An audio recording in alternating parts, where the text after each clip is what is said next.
What's up guys, Ryan here. So someone had asked me to do a video about personal finance and investing. So first and foremost, I am a web developer and an adjunct professor that teaches web development. I'm not a finance expert, so I'm going to speak only to what I do with my money and what I know. And the first thing I wanted to mention is that on the first of every month, I log my personal finances. I basically write down how much money I have and where I have it into this spreadsheet. So you can actually grab this spreadsheet if you want. All you have to do is sign up for my email list. Check out the link below. But each month I just duplicate and make a new tab, and then I move my current tab to my previous tab, and it'll keep the changes. And then I log my current, and I can track my finances month over month. It's a valuable tool. Gives you good insights into saving, spending, etc., and then also knowing what your net worth actually is. So now let me speak to my net worth without giving you the actual numbers. This is basically where I keep my money. Some of them are investment vehicles, some of them are not, but this is basically everything that I do. So first and foremost, Capital One, I use them for banking. I use them for my business checking account, my personal checking, and personal savings. PayPal, I use them for a lot of online transactions. For instance, if you sell on eBay, in order to get paid out, you'll need a PayPal account. So TD Ameritrade, I have a standard investment account and a Roth IRA account. The benefit of a Roth IRA account is that when you withdraw money in retirement, it's not taxed. However, you deposit with post-tax income. Also, they cap how much money you can put into a Roth IRA each year. And then if you make beyond a certain amount of money, it's a good problem to have, but you're not allowed to deposit anymore. And then with my standard investment accounts, anytime that I make a trade and take a profit, I'll be taxed on that money. Stockpile. So I use them for standard stock investing as well. The cool thing about Stockpile is you can buy fractional shares. So even though Amazon stock's trading around $1,800 a share right now, I can go ahead and buy $100 worth if I want to. Also, I can use PayPal to fund my investing account on Stockpile.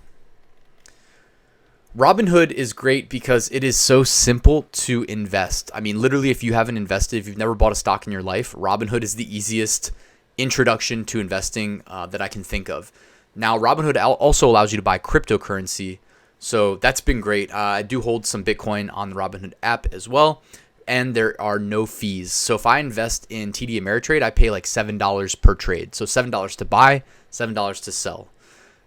Stockpile, I think it's $1, maybe $2. Robinhood, $0. Venmo, I use it for, sending and receiving money between friends and family. It's not really meant to be for business transactions. It's owned by people that own PayPal. So you use PayPal for business. If they find you doing business transactions on Venmo, they'll shut down your account. All right. SunTrust. So I do own a home.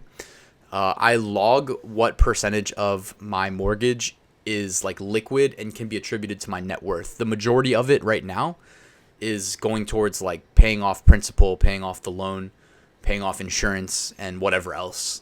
So I understand that it's not majority, not actually going into my pocket. But all right, with FanDuel, it's basically the evolution of fantasy football. I'm a big football nerd, and this allows me to kind of not just bet sports betting, but it allows me to play against the field of real people for money. And every year I withdraw my profits out of there, so I have a decent chunk of change there usually.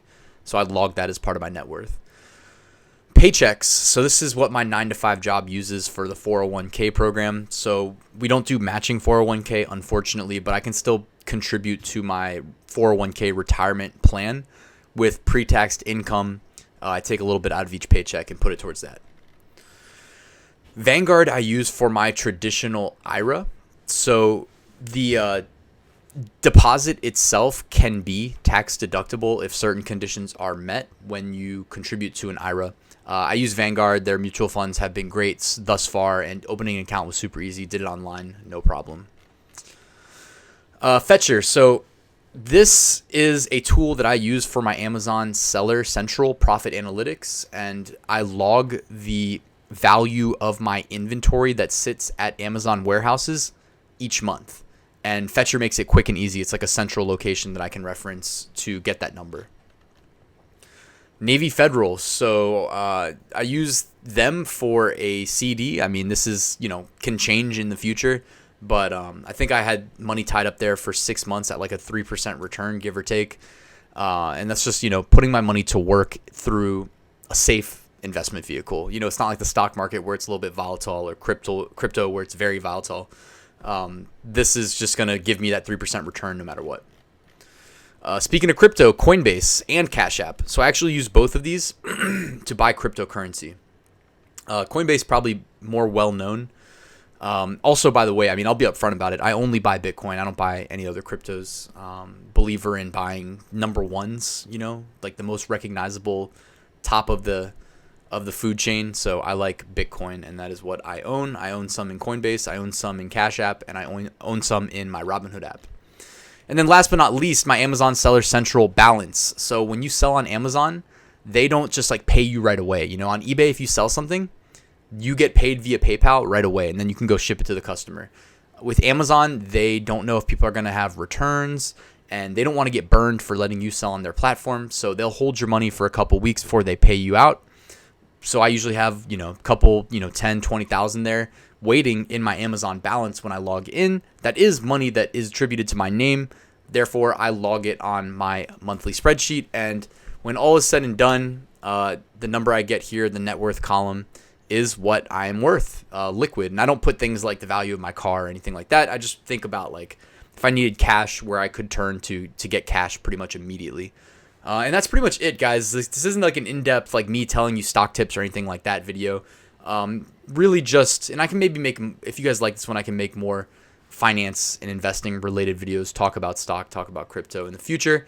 But for now, this is just in response to some people requesting this style of a video, if this is what they had in mind. Anyways, thank you for watching. If you liked it, hit that like button. If you're new here, please consider subscribing. And if you have any questions, comments, if you have feedback, things that I missed that I should know, hit me up in the comments. I would love to hear from you. And if you have like investment vehicles that are working for you that I didn't mention, please let me know, because I would love to benefit from your knowledge. Anyways, guys, thanks for checking out this video, and I'll see you at the next one. Passive Income School is open. Enroll now at RyanSmethod.com. Thank you.